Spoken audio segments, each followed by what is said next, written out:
talking security now. Olajide Alabi joins us this morning. He's a security analyst and consultant. Thank you for coming on today. Yeah, thank you. Well, this spate of kidnapping. Well, yesterday we heard the police IGP giving express order asking the police authorities to sit up. Well, then, you know, they will also tell you, look, not that we've been sitting down folding our arms, we're doing what we can. But time and again, you get to hear these kind of reports. And if you look at the way the police authorities are going about this and the way also, I mean, the spate of this, the rate of kidnapping, I should say, you think that there's some sort of, at least, commensurate response on the part of the police doing their best while they can? Yes. Kidnapping is just one of the terrorist hats. One of the hats that terrorists use against their against people.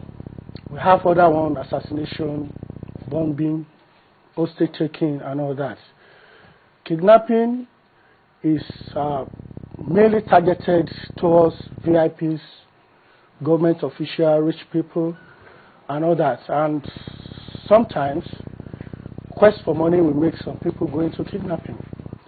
So this is not going to be the sole responsibility of the Nigerian police, because we have counter-terrorist units in the special warfare wing of the army. I think the army can also be co-opted into the security menace of kidnapping. Under the veil from the primary responsibility of the army? Yes, because the police are not trained counter-terrorists. Why don't you train them? Yes, I think they started that one about 3 years ago, where they trained 400 mobile police in Jaji on counter-terrorism, but that's not adequate. It's just a 2 months training. So are you saying the kidnapping is, excuse me, falls under terrorism as well? Is it? Yes, yes. It's an act of terrorism? Yes, an act of terrorism. It's not just a common crime? It's not a common crime, because kidnapping is a forceful apprehension of people, mostly for ransom, and at the end of the day, maybe probably the ransom cannot be paid. The person will go for it. That is assassination. So kidnapping, ransom, assassination. So it's a serious problem. Why do you think it has become rampant nowadays? Yes, it will become rampant because the rate of unemployment is very high in Nigeria. Like I said, kidnapping is used by terrorist organizations to probably free their members that have been kidnapped, have been arrested, sorry, by the government. So when they kidnap any government official or VIP, then they demand for the release of their members that has been arrested by government. Do you think we've been paying, we as a people, been paying this ransom? Because if it's not been given out, it looks like we would have seen a decrease. Yes, ransom has been paid many times, because even I heard it sometimes ago in the news, sometimes 2 years ago, in the Niger Delta region, some oil expatriates were kidnapped and released. You said ransom is not paid. But we know there is no how terrorists will kidnap anybody that ransom will not be paid. If ransom is not paid, that means there is what we call rescue operation, which is the sole responsibility of the army against those terrorists to rescue the hostage from them. If not so, the person is going for it. Well, we've seen common criminals too kidnap people. I mean, let's take a look at the one that we know very well, the case of the finance minister's mother who was kidnapped. She wasn't kidnapped by terrorists. She was kidnapped by common people around her with the help of the palace guard. All right, you know what happened sometimes ago in Britain? Just a soldier is murdered, cold-blooded, but that act is a terrorist act. It doesn't mean the perpetrator of the act is a terrorist or no, but that act is a terrorist act. And people want to use terrorist acts to make money. Even the worst aspect of it that is common in the society is the ritual kidnappers. They kidnap people for ritual purpose. They kidnap children for ritual purpose. Do we treat it as an act of terrorism in Nigeria? Of course, of course. We do. You say what? We treat kidnapping as an act of terrorism in Nigeria? It should be treated like that. That is why the police, presently, they are trying. But I think they don't have adequate training to curb the act of terrorism, mainly kidnapping. Because there is no section in Nigerian police, a section that's solely on counterterrorism. I was trained by the Nigerian Army in 2003 as a counter-terrorist. I went to SSS training school in Abuja. I was there also. I participated in Shogun. I was in the high level of security protecting the Queen Elizabeth in 2003 during the Shogun. So it's a serious business.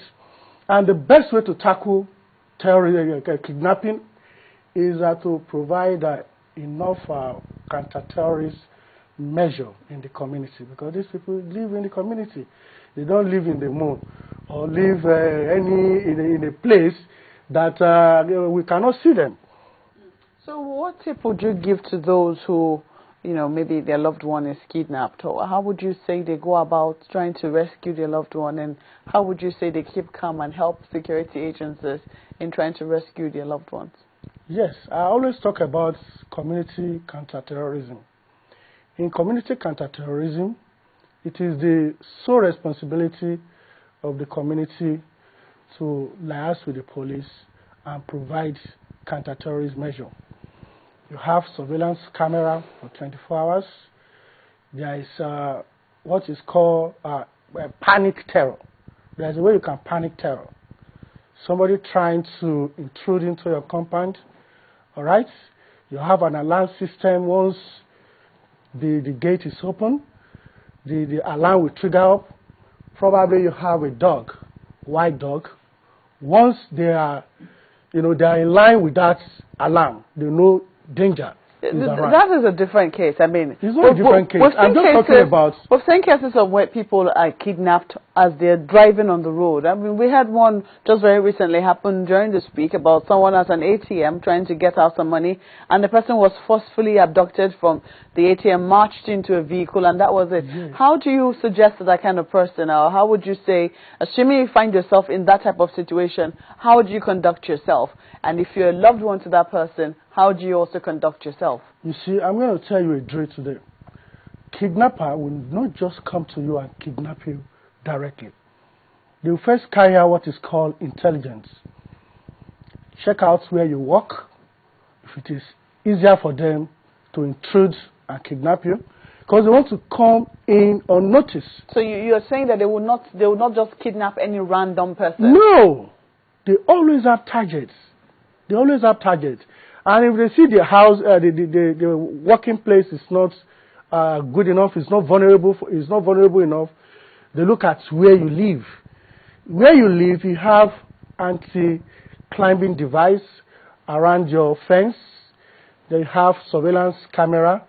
They have people to watch 24 hours to see someone trying to intrude, or probably somebody just walking just like that, aimlessly. You see them trying to gather intelligence. Then the worst scenario is what you have just mentioned. That is on the road. That is why we have mainly for VIPs, VIP protection on the road against kidnapping. But for ordinary people, what? Ordinary citizens, I don't think kidnappers will go for ordinary people, except for the one I've said, the ritual killing, because their target is to make money.